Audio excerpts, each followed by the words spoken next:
নমস্কার বন্ধুরা, আজও চলে এলাম নতুন একটা রেসিপি নিয়ে। আমার রেসিপি যদি ভালো লাগে প্লিজ একটা লাইক শেয়ার কমেন্ট করে পাশে থাকা বেল আইকন প্রেস করে পাশে থাকার অনুরোধ রইল। চলো দেখে নিই কী বানাতে চলেছি।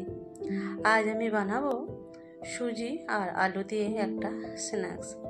এটা ঠিক অনেকটা ডোনাটের মতো দেখতে, একে মেদু বড়াও বলে। চলো দেখে নিই কীভাবে বানালাম। আমি নিয়েছি এখানে দুটো আলু, ভালো করে খোসা ছাড়িয়ে গ্রেট করে নিলাম। এবার আলুটাকে বেশ ভালো করে 2-3 বার জল পাল্টে ধুয়ে জলটাকে একেবারে শুকনো করে নেব। এরপর একটা কড়াইয়ের মধ্যে দিয়ে দিলাম একটু তেল। তেলটা গরম হলে তাতে আমি দিয়ে দেবো জিরে। জিরেটা একটু ভাজা হলে তাতে দিয়ে দেবো কুচি করে রাখা কাঁচা লঙ্কা। এরপর দেখো এর মধ্যে আমি দিয়ে দেবো জল। আমি এখানে 2 কাপের মতো জল দিলাম। এরপর ওপর থেকে দিয়ে দিলাম চিলি ফ্লেক্স আর অরিগানো, আর দিয়ে দিলাম ধনেপাতা কুচি। বেশ ভালো করে নাড়াচাড়া করে জলটা ফুটে উঠলে এর মধ্যে দিয়ে দেবো গ্রেট করে রাখা আলুটা। আলুটা দেওয়ার পর একটু নেড়ে চেড়ে নেবো। এরপর দিয়ে দিলাম আন্দাজ মতো নুন। নুনটা দেওয়ার পর আবারও একবার নেড়ে ঘেঁটে নিলাম। জলটা একটু ফুটে উঠলে এর মধ্যে দিয়ে দেবো আমি সুজি।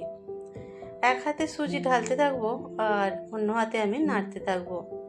এখানে আমি দিলাম 1 কাপ সুজি।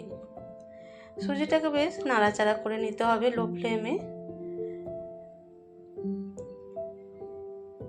ভালো করে নাড়াচাড়া করে নিলাম এবং ঢাকা দিয়ে রেখেছিলাম।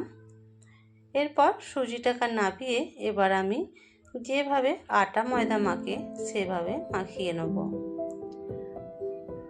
ওপর থেকে দিয়েছিলাম অল্প একটু ময়দা।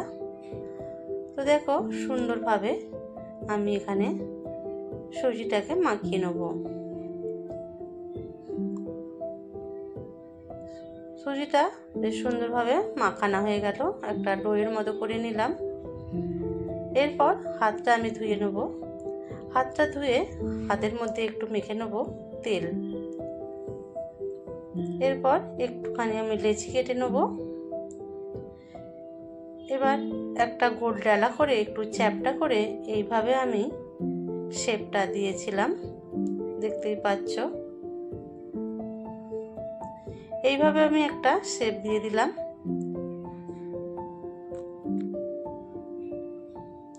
বানানো কিন্তু খুব সহজ। তো এইভাবে আমি এই স্ন্যাক্সগুলোকে বানিয়ে নেব। অনেকটা দেখতে মেদু বড়ার মতো আর বা ডোনাটের মতো বলতে পারো। এরপর আমি স্ন্যাক্সগুলোকে ফ্রাইং প্যানে ভেজে নেব। একেবারে ডিপ ফ্রাই করব না, দেখতেই পাচ্ছ। এইভাবে সব স্ন্যাক্সগুলোকে আমি তেলের মধ্যে ছেড়ে দিলাম।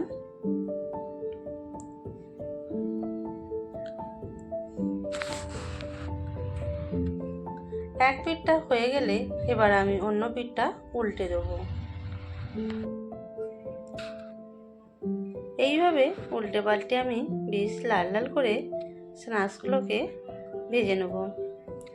এগুলো কিন্তু বাচ্চারা ভীষণ পছন্দ করবে যদি সসের সঙ্গে দেওয়া হয়, আর বিকালে চায়ের সঙ্গে তো এটা দারুণ জমে যাবে। তো দেখতেই পাচ্ছ কত সুন্দর কালার এসেছে, লাল লাল। এবার আমি স্ন্যাক্সগুলোকে তুলে নেব।